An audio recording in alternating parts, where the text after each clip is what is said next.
Hello. Hi. Hi.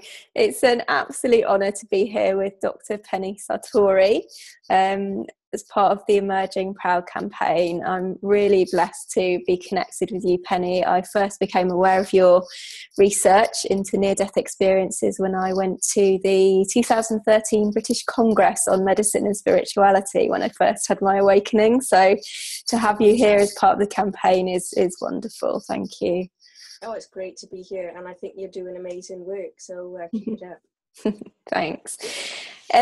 So your research is specifically into near-death experiences. Is it right to say that your kind of spiritual awakening, your personal spiritual awakening, was kind of precipitated by existential questioning because you were an intensive care nurse for 17 years? Is that right?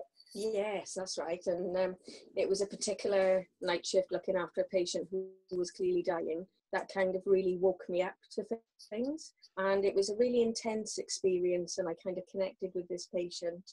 And when our eyes connected, it was almost like I'd swapped places with him, and I could feel what he was feeling and going through. And I couldn't stop thinking about it for the rest of the night. And at the end of my night shift, I went home and I couldn't sleep, and I was just thinking about him constantly. And I phoned work just to see how he was doing, and he actually died 2 hours after I left the unit. And that just had such a profound effect on me, and it made me question everything. You know, why did he die in such distress and agony, and what is death all about? And it started me on this journey of exploration, really. And I started reading a lot about death. Wherever I went, I had a book about death in my hand. And then I came across near-death experiences, and I thought, wow, these are really fascinating experiences, you know, because they were saying that, you know, death isn't something to be feared. Death is actually quite a nice process. And it made me realize that from a nursing perspective, we don't really know what those patients are going through. And I wanted to learn more. And I just thought, well, I'm working in that perfect place, and perhaps I can do my own research. And so it took me a while. I was probably quite depressed after looking at that patient, and that probably went on for a good year or so. And I think that was, although there's this stigma with depression, I think it was a really good thing for me because it made me really think a lot, and it made me internalize, and I wasn't distracted by the usual distractions that would have distracted me. And so I had a lot of time to think and a lot of time to read and process it. And then I realized that this is really what I wanted to do. And as soon as I made that commitment to doing the research, it was just incredible. It was almost as if someone had rolled out a red carpet for me, and all I had to do was walk along it. It was just incredible. Wow. It was such a really mind-blowing experience for me as well from that perspective, because I wasn't expecting anything like that at all, but it was any kind of obstacles that could have appeared just disappeared. And it was just amazing, and it was lots of little different synchronicities as well happening along the way. And for the whole time I was doing that research, which was a period of about 8 years, I was just totally in the flow with it. It was just wow. That's fascinating, isn't it? Because it's like when I talk to people about their spiritual awakening experiences, most people describe the same pattern, like existential questioning, then a dark night of the soul, then you find your flow and your path and your passion, and if you surrender to that, then things start to unfold and synchronicities happen. It's incredible, isn't it? And we were talking the other day about how but you come connected with other people on such a kind of deep level when you've shared these types of experiences. Would you say you've had a specific kind of awakening, like have you got like an anecdote that you can recall, that something really kind of sticks in your mind about a real spiritual experience that you've had personally, or is it mostly in relation to your research and your work? I think the whole of it, really, the whole of that journey has been it's not a spontaneous thing. It's been like a gradual thing, and I just feel totally in the middle of it the whole time I was doing my research, certainly. And then when it came to an end, it was almost as if I was at a loss, and where do I go here from here, And I was looking, and I felt like I'd learned so much from my research, and I really wanted to kind of implement great changes, but it was quite difficult to do that as well.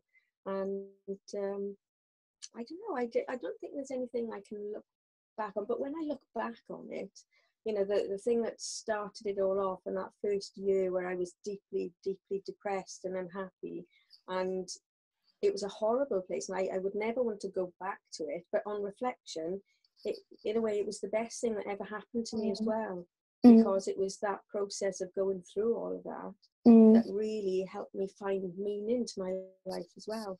And it just awakened me, literally awakened me to things that I would never have given the time of day to before, you know, things that never interested me before. And all of a sudden it's like, wow, why wasn't I aware of this before? It's amazing, isn't it? It's how that darkness kind of light can light everything up in a way, that breakdown to breakthrough kind of scenario. Just wondering if the thing that fascinates me the most about near-death research is the consciousness existing kind of beyond the brain and not being a manifestation of the brain. I'm just wondering if you can like give a couple of anecdotes from your research about cases that you've studied that kind of suggest that. Yeah, well, there was one patient in my study, and he had this near-death experience, and during that time he kind of left his body, had this out-of-body experience, and then he felt himself being sucked up in like a vortex of air, and he said he went upwards and he just found himself in this really beautiful place, and in this place he met up with deceased relatives, and he had a message from the deceased relative, and she said, when you go back, can you tell this message to my mum, who was his daughter? And when he revived and his daughter visited, he gave her this message, and she was absolutely astounded that he should know this information. Right. And it was something that she'd gone to great lengths to keep a secret from him. And his wife verified that to me. She said, there's no way that he could know about this. And yet he knew that information. So that made me wonder, how could he gain information in ways other than through the senses? You know, he was deeply, deeply unconscious. His brain was not functioning as it would do normally. So if consciousness is a mere byproduct of the brain, how could that be possible? He was deeply unconscious at that point. So that made me realize there are things going on with consciousness that we simply don't understand. And I think if we just stick to this notion that consciousness is produced by the brain, I think that's where we're falling short. And I think that's what we need to explore deeper and look into that in great depth. Yeah, wonderful. That's like like you say, that kind of reductionist worldview that we're living in at the moment can be really unhelpful, can't it? Yeah, that's right. And there was another case in my research as well, which was really fascinating, because this patient had, again, started off with the out-of-body experience, and he very correctly and accurately identified which doctor had examined him, although he hadn't been present prior to losing consciousness. He accurately reported the actions of the nurse and the physiotherapist, and I know that he was correct with what he was saying because I was the nurse, and he reported everything that I did. Wow. And he also went upwards and had this really intense near-death experience where he met his deceased father and deceased mother-in-law, and also a Jesus-type figure. But the interesting aspect of this case as well was that this man has cerebral palsy, and he was 60 years of age at the time of his experience, and his right hand had been in a permanently contracted position. Now, after his experience, when I was interviewing him in depth, he misinterpreted one of my questions, and he just held up his hand. He said, oh, look, yeah, I can do this. And he held his hand up, and normally his hand is in a kind of position like that, and he can't open it out. And at the time, I didn't really realize the significance of this. It was only when I went back and discussed it with the doctors and the physios, and they said that shouldn't physiologically be possible because his tendons would be in a permanently contracted position. So he would need some sort of surgery to release the tendons, but that wasn't done. And I checked notes to see if he'd had extensive hand physiotherapy or something like that, but nothing. So no one could explain that. So, you know, that to me is fascinating, because that was something that resolved without any surgery. Yeah. How many millions of people out there have that same ailment? And if we understood the mechanism behind that, we could then treat people without them having to have surgery. So, you know, I just think we should really take these cases on board and really research them further and see what we can learn from them. What are the biggest kind of patterns you've seen with your research? Do people tend to report the same kind of experiences when they're kind of, when they're brain dead? Yeah, some of them, not all of them in my research were brain dead. Some of them had a cardiac arrest. Some of them had the near-death experience, but they didn't actually have a cardiac arrest either. But they did follow that specific theme. And in the hospital research I did, the most common theme was meeting dead relatives and friends who sent them back. And some of the people in my research as well, instead of the stories that I'd read about where people were welcoming them, although they sent them back, they were quite angry towards them. Like one young girl said, my mother was there and she said, "What are you doing here?" She was shaking her finger. She said, "Back down there, you get back down." And there's another man and he said, I was in this tunnel, and he said, all of my friends who I worked with years ago, they were in the tunnel and they were really angry to see me, and they were all shouting at me to get back. So I wasn't expecting that side, because at the time I hadn't read about cases where people had been angry. So that was quite an unusual aspect as well, I guess. Wow. And do you find that people it really shifts how their perception, their worldview, and their kind of way of living life once they've experienced that? Is it like a spiritually transformative experience? Yeah, definitely. It really is. It was very difficult to follow up all the patients that I studied in the hospital, because what I found was after a few months or after a couple of years, either they didn't want to continue with the research, or I lost touch with them, and some of them died as well. But certainly cases I followed up, a lot of people write to me and email me about their experiences, and people I followed up have really changed in the most profound ways. And in fact, I've just finished writing another book now on near-death experiences, and it's called The Transformative Power of Near-Death Experiences, because they can literally change a person's life. They turn their life around, and those changes, they're not always easy to deal with either. We tend to hear about the nice side effects of the near-death experience, but it can take a long time to process it. So it can take anything from weeks to months to absolute years. And certainly there's one person I work with, and it took her about 10 years to fully disclose everything that she'd experienced in her experience to me. And then it took her further to kind of integrate it all into her life as well. And so very often, people feel kind of, who can I tell about this? Yeah, do you think that's really interesting, because it's really related to my reasons for running the campaign. And people I've spoken to about having a spiritual awakening, whatever means that might have happened through, whether it was a near-death experience or trauma or whatever, it's like, the reintegration process, although the actual experience, awakening, can be blissful, integrating it into everyday life and your whole worldview changing and everything like that, it makes it so much more difficult, because society at the moment doesn't really accept these experiences or kind of understand them. So do you think that's the reason people are kind of become afraid of speaking out about it? Yeah, very much so. They're quite hesitant, and sometimes they'll build up courage and they'll discuss it with someone, and if they get a bad reaction from that person, or if they're quite dismissive or make a joke about it, very often they won't ever try and tell anyone about it again. And that's really, to me, that's crucial from a healthcare perspective. And I think this really should be in the education of all nurses and doctors, because they're the people who were there when these experiences have occurred. And when the patients are just kind of thinking, wow, what has happened to me? They need to be able to express it properly and to get that proper reaction and get proper guidance. So that they're able to then integrate it into their life as well. Education and compassion in the system. Absolutely. To recognize it, because many healthcare workers simply don't recognize these experiences. And I think that is crucial. I know Erica Mackenzie, and she had her near-death experience in 2002, and the first person she told when she came around, apart from her husband, was the doctor. And she had this terrible reaction, and she was sent to a psychiatric hospital. She was diagnosed, wasn't she? Yeah. It was then further suppressed with medication. and that is probably the worst thing that could have happened to her. Exactly.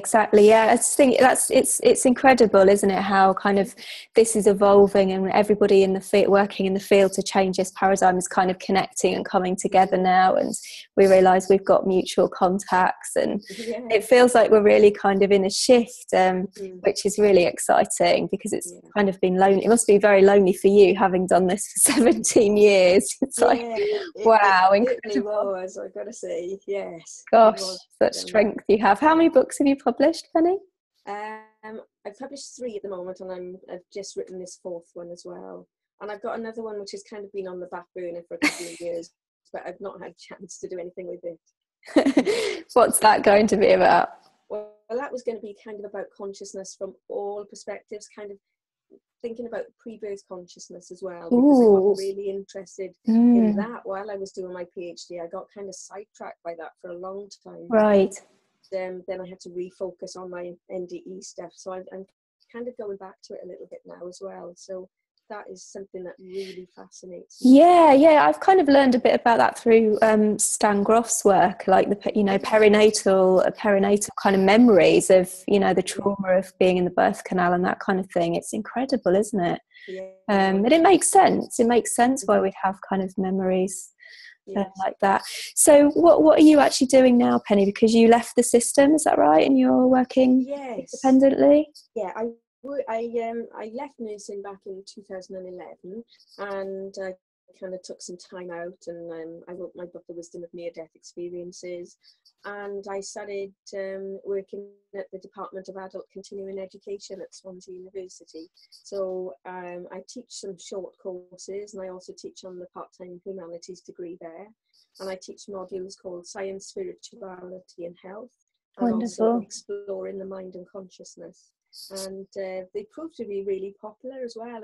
And what's been really great is that the short courses I've been doing, I've seen more and more nurses starting to do those as well. Great. It does show that the interest is there, So, yeah. Do you think there's definitely the shift is kind of growing? There's more and more people kind of opening up to this. Yeah, definitely. And more people are aware of it now, and more people are interested. So you can feel it happening around you. People are becoming really awakened to these things. Yeah. So what's your vision? What would your kind of aim through doing your research, and where would you like to see things going?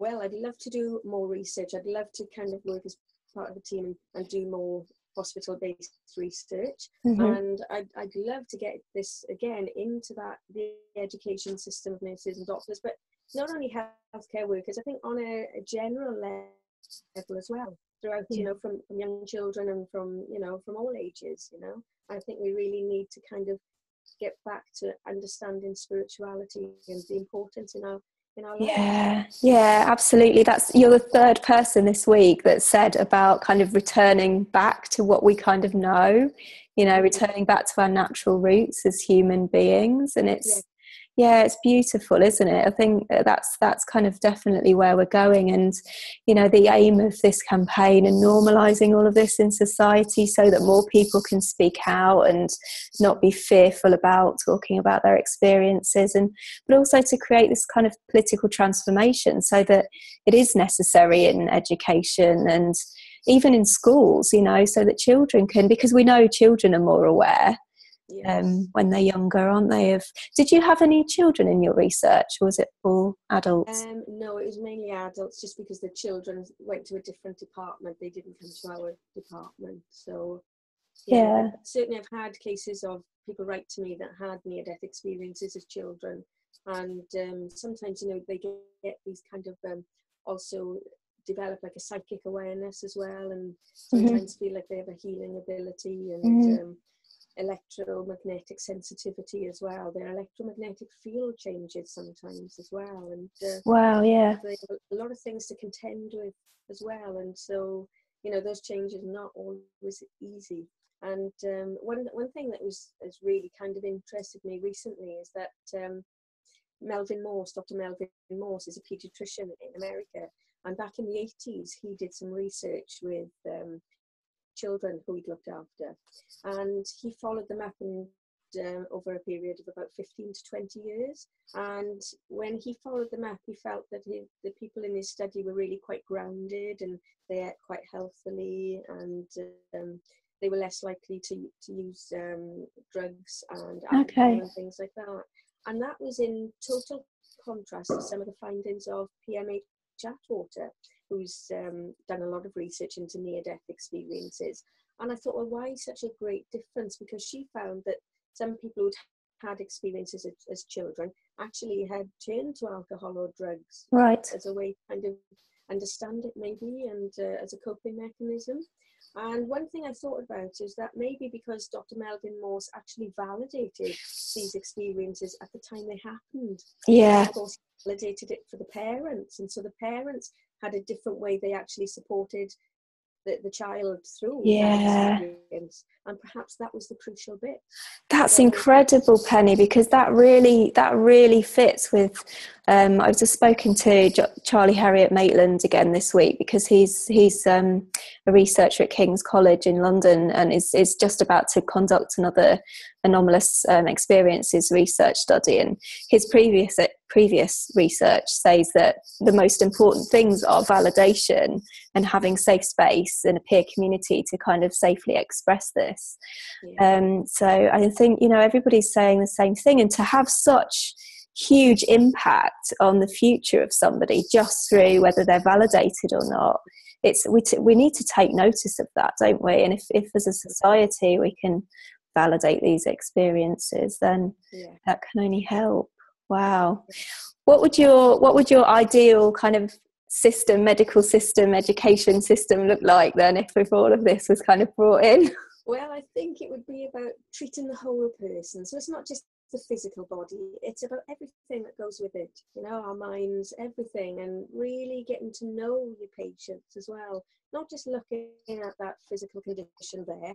Find out about your patient, talk with the patients and chat with them, and see how we can help and work together in partnership rather than kind of dictating as well. You must take this medicine, all that. And it's about getting to know your patients. But that the hospitals are so different now. Everything is so busy, and I saw a great contrast from when I was a student nurse to the time when I finished, and that was 5 years ago. And when I first started, there were plenty of beds available, and if a patient went to A&E and needed a bed, they would just phone the ward and say, can we bring this patient up? And that's what they would do. But now you have to employ bed managers to see where we can fit the patients in. And most of the time, each bed is fully occupied. So, it's a very different time now as well.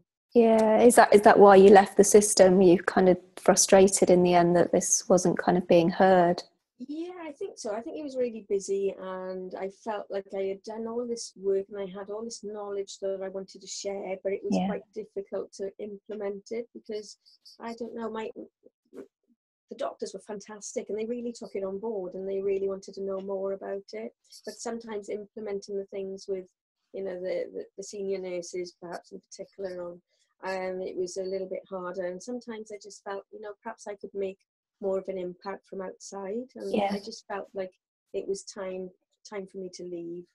And, and I hopefully I can make more of an impact from now. So it's amazing the work that you're doing. I mean, we really are talking about political transformation, aren't we? Kind of implementing policies that this has to be brought into the education system and the whole medical health system. Okay, that's wonderful. Thank you so much for joining us. And is there anything else you'd like to share with everybody about where you're headed, or anything before Emerging Proud wise? I don't know. I'm just happy to go with the flow and see where it takes me. I don't have any concrete plans. I don't know from one day to another where my work is going to lead me, but it's my passion. This work is really my passion, and it's really literally taken over my life. So I just go where I feel drawn to go, and I just go with the flow. I think that's beautiful. It's the way to be, isn't it? It's like getting out of your own way so you can be the channel for whatever work is due to come through. Yeah. Yeah, thank you so much, Penny, for joining us and for everything that you're doing. Oh, thank you for your work as well. It's fantastic, and I'm so glad that you're doing this work. It's brilliant. And Thank it's you. not an easy job to do, and yeah, well done. Yeah. Thank you. It's really lovely to be connected. So hopefully we can do more in the future. I know we're talking about with Crazywise at the moment about possibly doing something at your university. So yeah, it would be great if we could show that and maybe have some seminars or a conference around it. That would be great. Yeah, power in numbers, isn't it? In solidarity moving forwards, the more of us that kind of speak out about this together, the better. Yes. Yeah. Thank you, Penny. Okay. Bye. Bye.